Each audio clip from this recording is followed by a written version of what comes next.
काव्य लक्षण हम लोग पढ़ते हैं आज।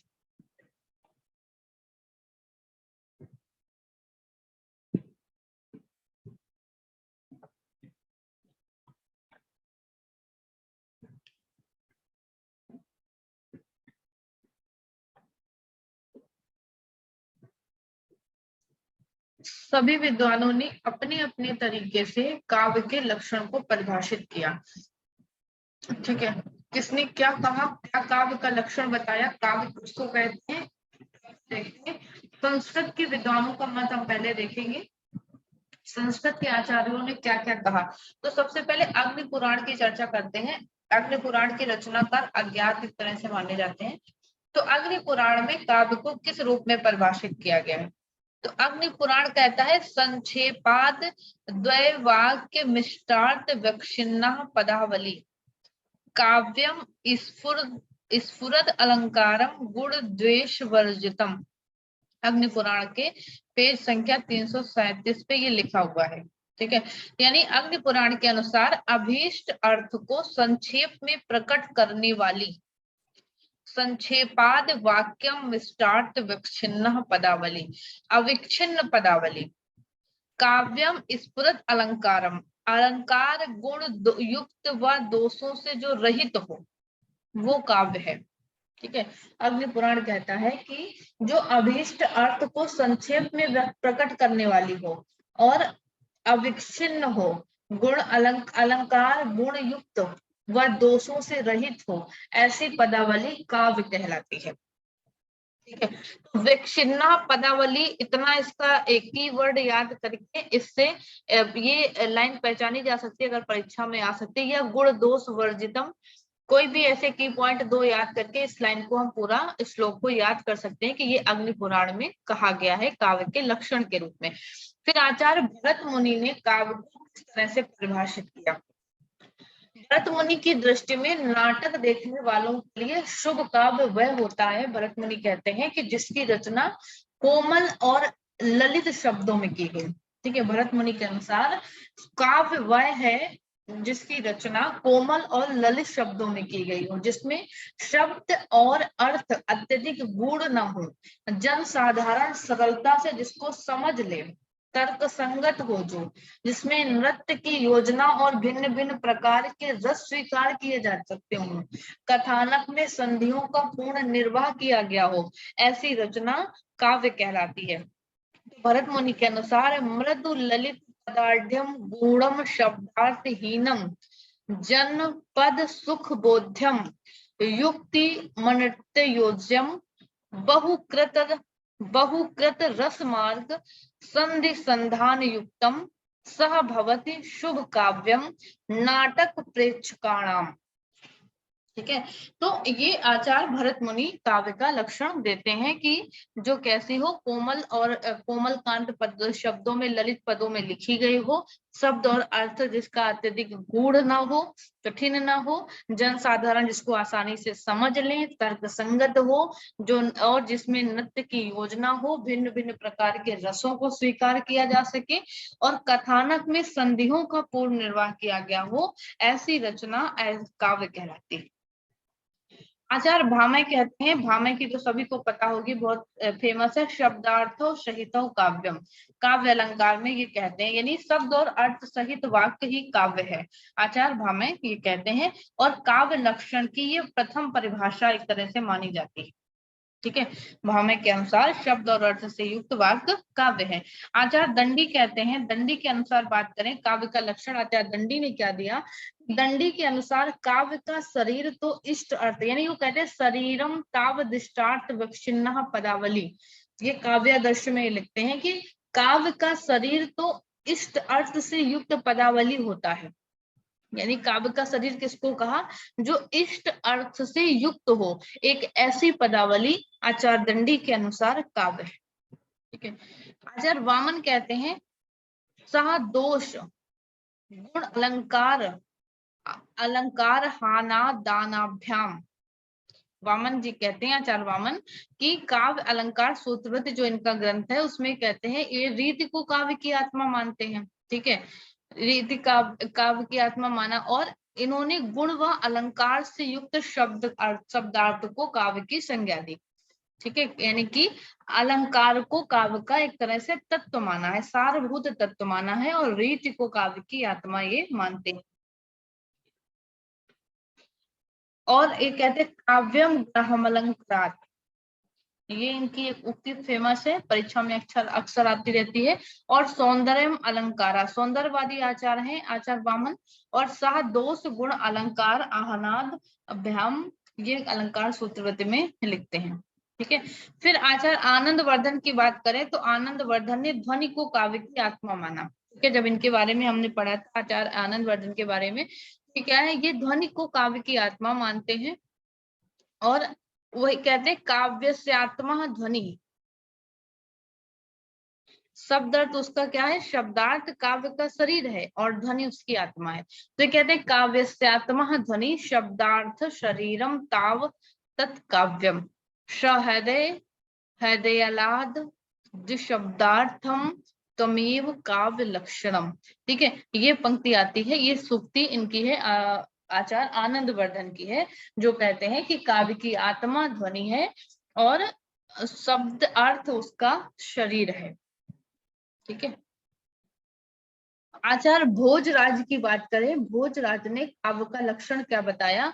भोजराज कहते हैं निर्दोषम गुणवत काव्यम अलंकरय, काव्यम अलंकारय रलंकृतम रसान्वितम कवि कुर्वन् कीर्तिम प्रीतिं च विन्दति। ये आचार्य भोजराज की उक्ति है। वो कहते हैं कि निर्दोषम यानी जो दोष रहित हो, गुणवत गुणों से युक्त हो, काव्यम अलंकरय अलंकृतम अलंकारों से अलंकृत हो, और रसान्वितिम कवि कुर्मा और रसों से रस से यानी सरस काव्य की रचना करके कवि कहते रचना करे, कीर्तिम प्रीतिं च विन्दति, कवि क्या करता है, कीर्ति के साथ साथ प्रीति यानी सुख को प्राप्त करता है। ठीक है, तो इस तरह की रचना आचार्य भोजराज के अनुसार काव्य है। रुद्रट कहते हैं ननु शब्दार्थो काव्यम, मोस्ट इंपोर्टेंट उक्ति है, ये बहुत परीक्षा में आती है। ननु शब्दार्थो काव्यम, ये काव्य अलंकार में आचार्य रुद्रट ने कहा, यानी कहते हैं शब्द एवं अर्थ का समन्वय ही काव्य है आचार्य रुद्रट के अनुसार। ननु शब्दार्थो काव्यम। आचार्य कुंतक कहते हैं, वक्रोक्ति संप्रदाय के आचार्य कुंतक कहते हैं शब्दार्थो सहितो वक्र कवि व्यापार शालिनो बंधी व्यवस्थितो काव्यम त्वदि दाहलाद कारणो, त्वदित आह्लाद कारणों। ठीक है, यानी आचार्य कुंतक कहते हैं कि जो आह्लाद कारक हो, सुख कारक हो, ठीक है, प्रसन्नता का जो कारक हो, कवि व्यापार से जो युक्त हो, सुंदर रस संपन्न रचना ही क्या है, व्यवस्थित शब्द और अर्थ को काव्य कहते हैं। ठीक है, जो व्यवस्थित शब्द अर्थों से युक्त हो, आह्लादकारिक हो, कवि व्यापार से युक्त हो, ऐसी सुंदर रचना काव्य कहलाती है आचार्य कुंतक के अनुसार। तो शब्दार्थों सहित वक्र कवि व्यापार शालिनो, ये लाइन इनकी पूछी भी जाती है परीक्षा में। तो इसे भामह की काव्य परिभाषा की एक तरह से व्याख्या कहा गया है, यानी आचार्य कुंतक ने जो ये काव्य की परिभाषा दी, इसको आचार्य भामह ने जो शब्दार्थों सहितों की व्याख्या दी, और काव्य की व्याख्या, काव्य की जो विशेषता बताई उसकी व्याख्या कह सकते हैं। और कुंतक ने वक्रोक्ति गर्भित मतलब उक्त वैचित्र वाले शब्दार्थ को काव्य कहा। ठीक है, तो कहते हैं जो वक्रोक्ति गर्भित हो, उक्त वैचित्र वाले। मम्मट की बात करें, आचार्य मम्मट के अनुसार 200 शब्दार्थों सगुणान वलंकृति पुनः क्वापि, यानी ये इनकी भी प्रसिद्ध पंक्ति है परीक्षा की दृष्टि से।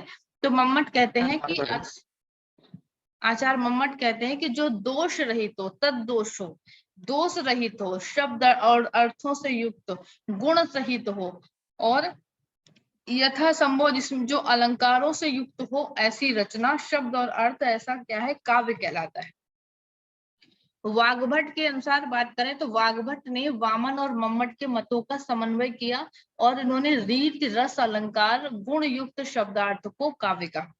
ठीक है, ये लिखते हैं कि साधु शब्दार्थ संदर्भ गुण अलंकार भूषितम स्फुट रीति सोपेतम काव्यम कुर्वीत कीर्ति।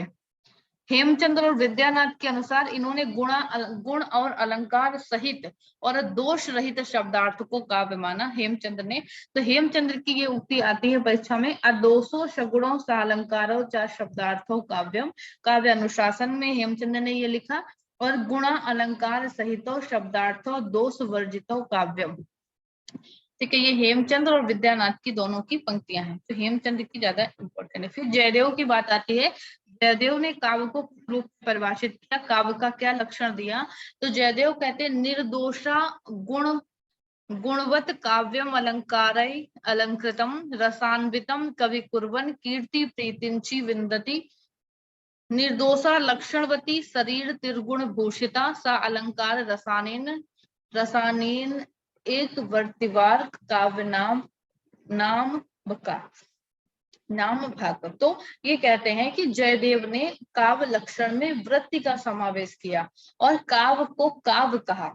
यानी वो कहते हैं किसको काव्य कहा, जो निर्दोष हो, सभी लक्षणों से युक्त हो, रीत गुणों से विभूषित हो, ठीक है, अलंकार रस और वृत्तियों से जो परिपूर्ण हो, ऐसी रचना काव्य कहलाती है।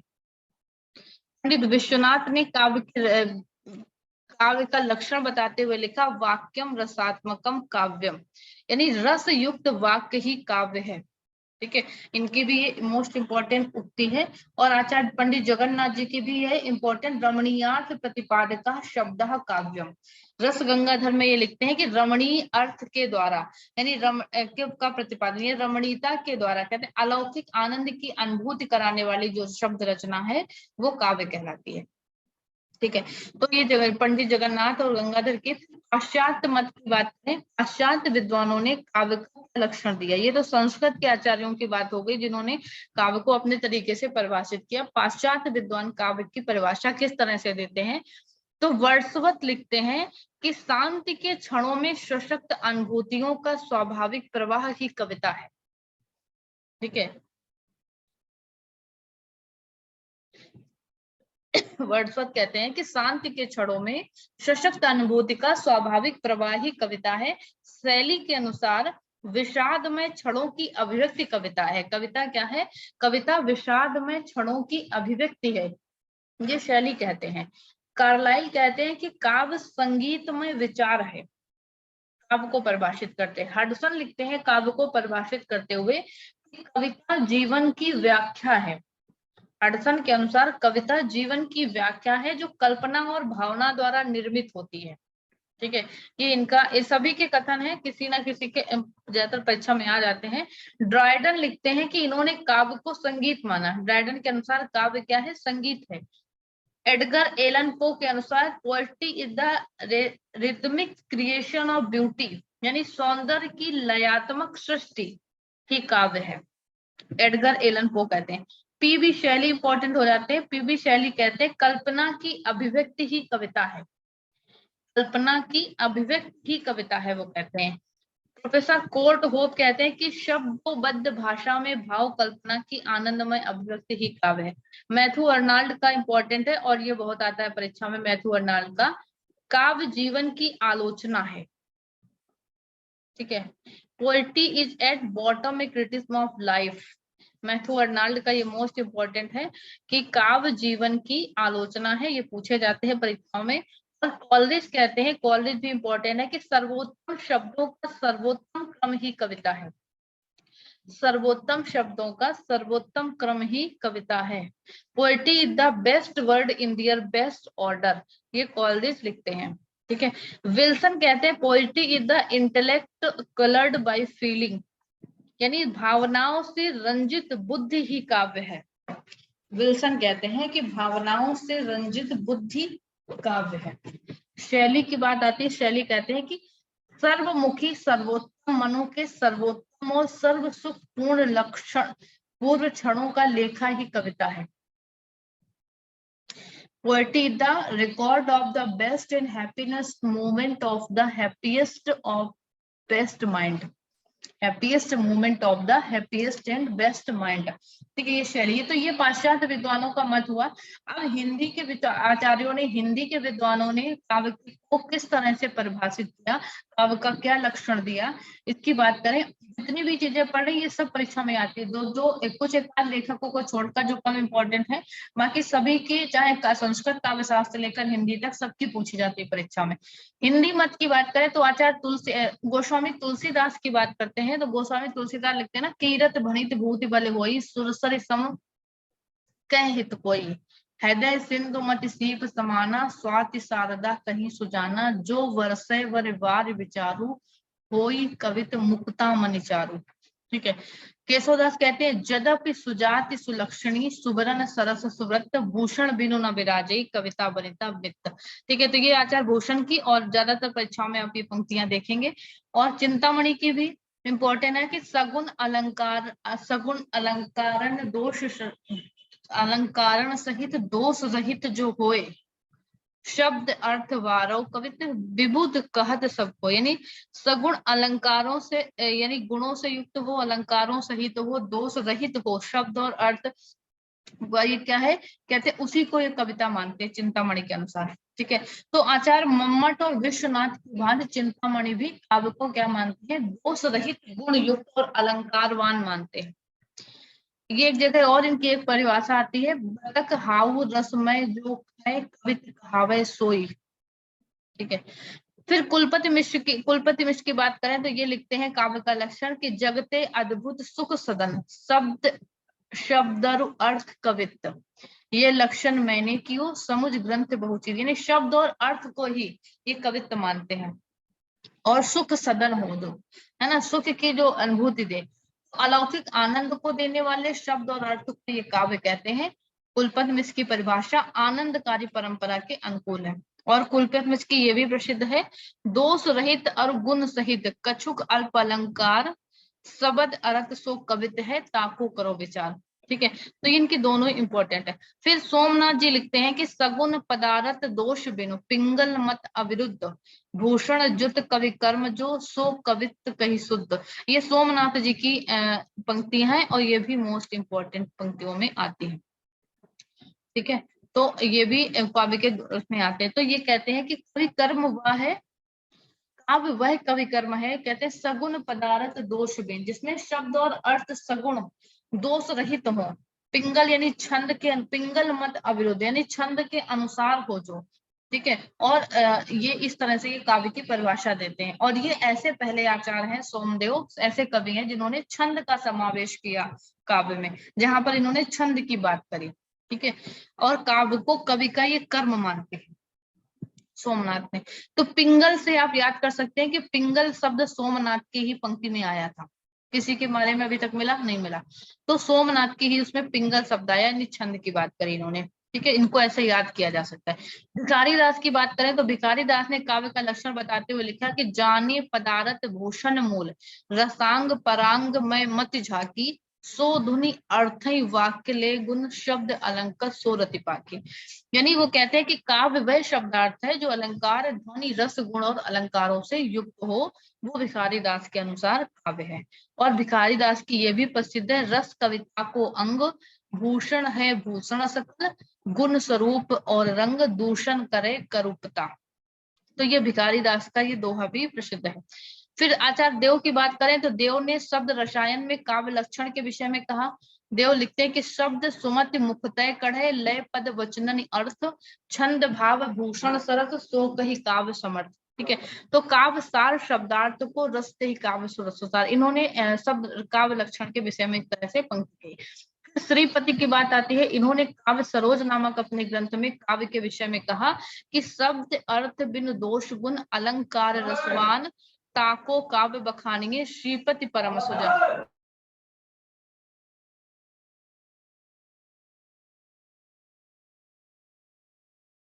तो ये श्रीपति के द्वारा दिया हुआ काव्य का दोष है। फिर सॉरी काव्य के विषय में इन्होंने कहा।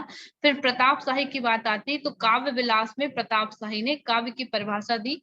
और व्यंग जीव कहते हैं कि व्यंग जीव कही कवित्व को, हृदय सो धुनि पहचान, शब्द अर्थ कही देहि पुनि भूषण भूषण जान। तो ये प्रताप शाही के द्वारा दी गई काव्य का लक्षण है। फिर हिंदी के अन्य आचार्यों में रीत काल के बाद महावीर प्रसाद द्विवेदी का नाम आता है। इन्होंने काव्य को परिभाषित करते हुए अपने कई तरह के इनके कथन है जो अक्सर देखने को मिलते हैं, महावीर प्रसाद द्विवेदी, श्याम सुंदर दास के और प्रेमचंद जयशंकर प्रसाद।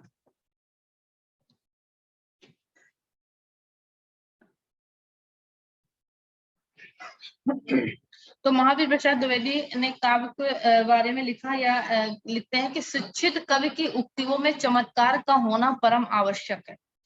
महावीर प्रसाद द्विवेदी कहते हैं यदि कविता में चमत्कार नहीं, कोई विलक्षणता नहीं, तो उससे आनंद की प्राप्ति नहीं हो सकती है।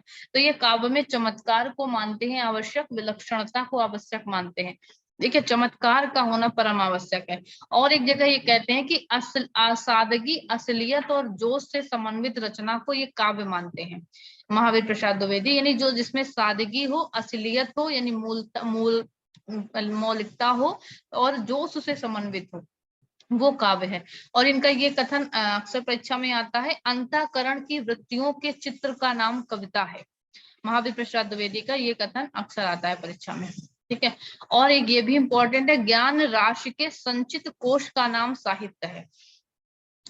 अर्थ सौरस ही कविता का प्राण है। ये चारों कथन इनके मोस्ट इंपॉर्टेंट है। कवि और कविता नाम का जो शीर्षक निबंध है, इसी में इनके ये कथन जो वाला आता है, अर्थ सौरस ही कविता का प्राण है। तो ये चारों इनके कथन आप लोग नोट डाउन करिएगा और याद रखिएगा, मतलब परीक्षा में अक्सर ये पूछे जाते हैं, ठीक है। फिर आता है नाम श्याम सुंदर दास का। डॉक्टर श्याम सुंदर दास ने ये काव्य की परिभाषा देते हुए कहते हैं कि काव्य वह है जो हृदय में अलौकिक आनंद या चमत्कार की सृष्टि करे, ठीक है। ये अलौकिक आनंद और चमत्कार की बात ये भी करते हैं। और ये कहते हैं कि काव्य साधना को शब्द साधना माना इन्होंने, यानी ये काव्य साधना को शब्द साधना मानते हैं। और भिन्न भिन्न काव्य कृतियों के समष्टि संग्रह को इन्होंने साहित्य कहा, यानी ये कहते हैं कि भिन्न भिन्न काव्य कृतियों का संग्रह साहित्य कहलाता है। फिर काव्य जीवन की आलोचना है, ये प्रेमचंद का कथन है। अभी हमने एक ऐसा ही कथन पढ़ा था, काव्य जीवन की आलोचना है। ये किसने कहा था? पाश्चात्य विद्वान, किसका कथन था ये? काव्य जी किसका है? Matthew Arnold, Matthew Arnold ma'am. हाँ, मैथ्यू आर्नोल्ड का।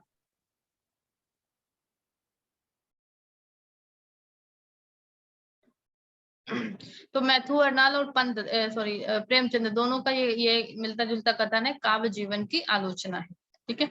फिर जयशंकर प्रसाद का आता है, तो प्रसाद जी लिखते हैं काव्य के विषय में, इनकी भी इंपॉर्टेंट ये इनका कथन है कि काव्य आत्मा की संकलनात्मक अनुभूति है जिसका संबंध विश्लेषण, विकल्प या विज्ञान से नहीं है, ठीक है। जिसका संबंध विश्लेषण, विकल्प या विज्ञान से नहीं है, कहते हैं काव्य का संबंध वो क्या है? एक श्रेयमयी प्रेम रचनात्मक ज्ञान धारा है।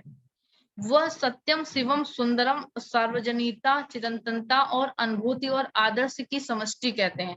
और आगे जयशंकर प्रसाद लिखते हैं कि कवित्व क्या है? वर्णमय चित्र है। कवित्व वर्णमय चित्र है जो स्वर्गीय भावपूर्ण संगीत गाया करता है।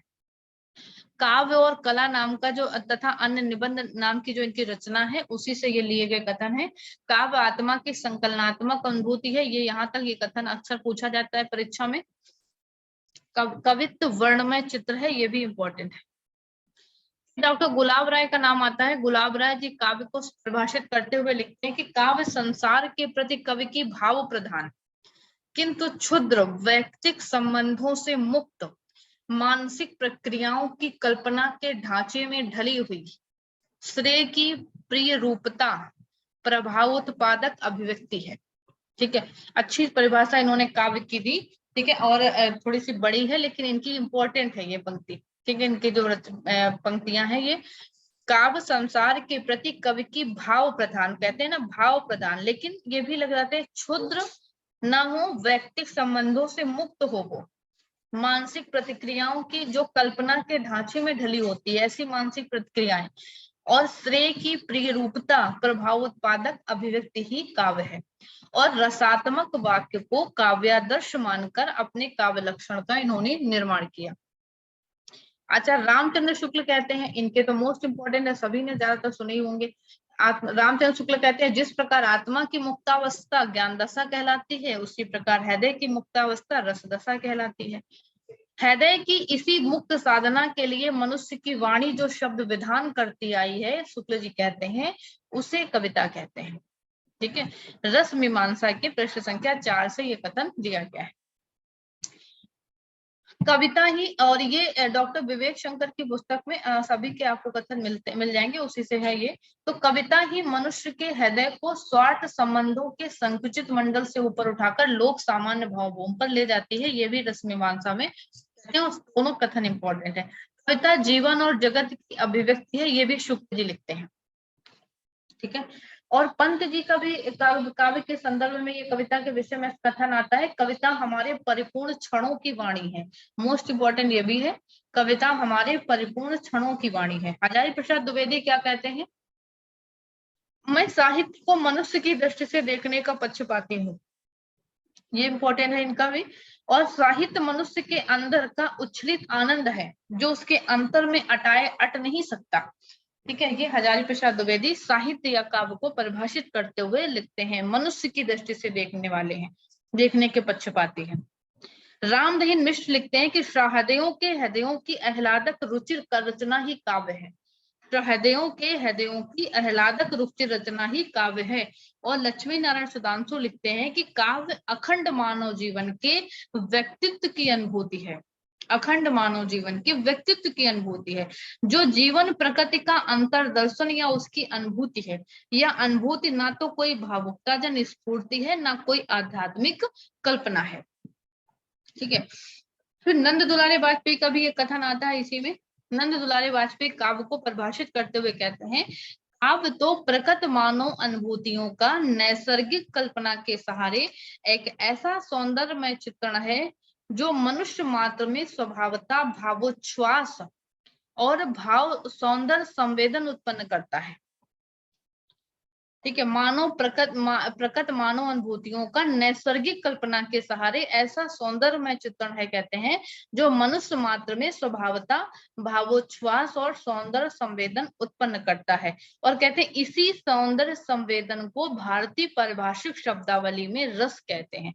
आधुनिक साहित्य नाम के उसमें ये कहा गया है। ठीक है, विश्वनाथ प्रसाद के अनुसार साहित्य या काव्य लोक जीवन की अभिव्यक्ति है।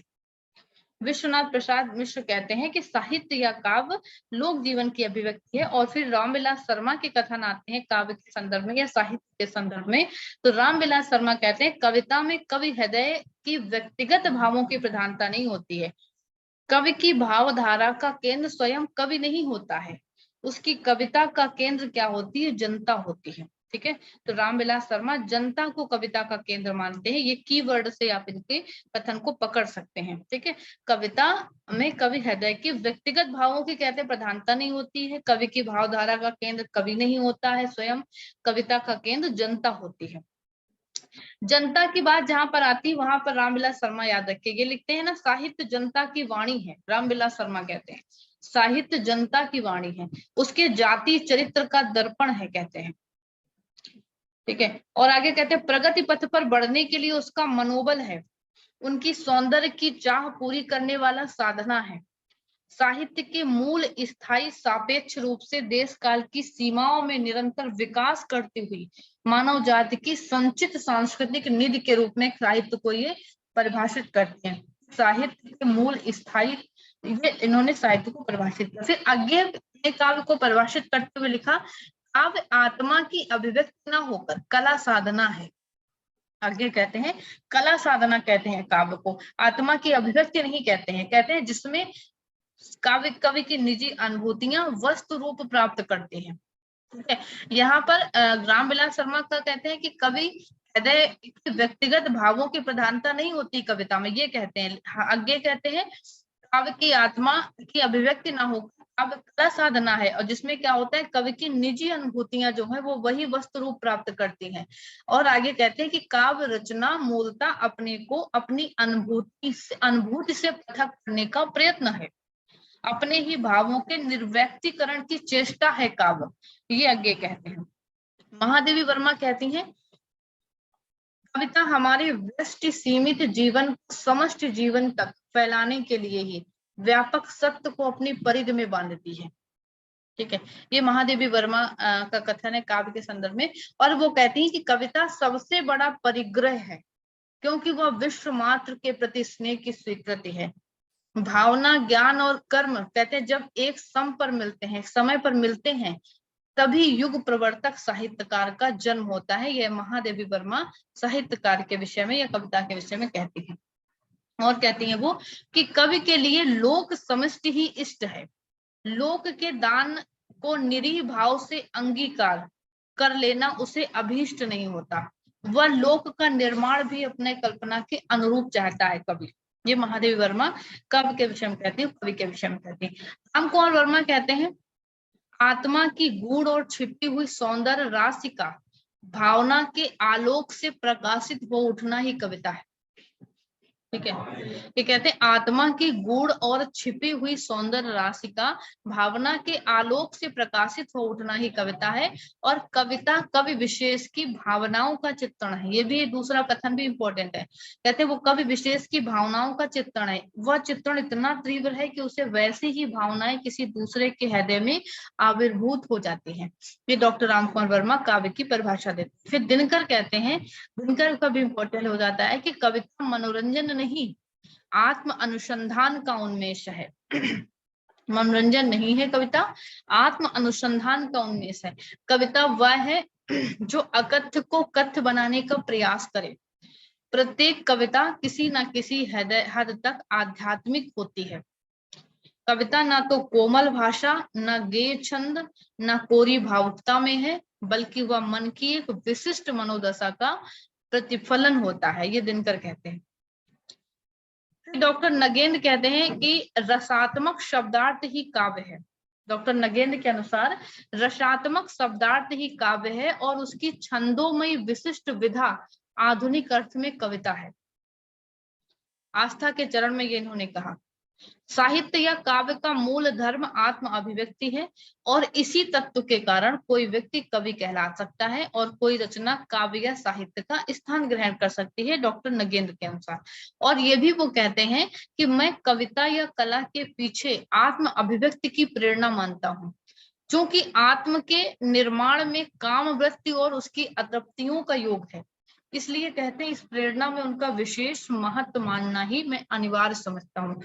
तो ये डॉक्टर नगेंद्र के महत्वपूर्ण कथन है। तो इस तरह से हमने इस डॉक्टर विवेक शंकर की जो ये पुस्तक, इसमें से हमने आपको संस्कृत काव्य शास्त्र से लेकर के पाश्चात्य विद्वानों से लेकर के हिंदी तक के जो आधुनिक काल तक के जो आचार हुए, रीतिकाल से लेकर आधुनिक काल के, सभी ने अपने अपने तरीके से जिस तरह से काव्य का लक्षण दिया, काव्य को परिभाषित किया, जो इम्पोर्टेंट है उनको बताते हुए काव्य के लक्षण को यहाँ पर पूरा किया। ठीक है, तो ये काव्य के लक्षण के जितने भी कथन है सभी इम्पोर्टेंट है और ये इतना ही आज के लिए। ठीक है, और इसमें और सारांश रूप में अगर इसको देखना है तो ये यहाँ पे इसके नीचे दिए गए काव्य लक्षण और अन्य स्मरणीय महत्वपूर्ण तत्व इसके पीडीएफ में आपको मिल जाएंगे। ठीक है, सारे एक जगह लिखे हुए हैं और वैसे भी पूरा डिटेल में ऊपर से हम लोगों ने पढ़ लिया है। साहित्य की परिभाषा जो इन्होंने दी सबने अलग अलग दी, ये सब एक जगह वही चीज लिखे हैं। कल की क्लास में हम लोग काव्य हेतु पर चर्चा करेंगे। काव्य लक्षण आज पूरा हुआ। ठीक है, किसी को कोई संदेह हो तो बताइए।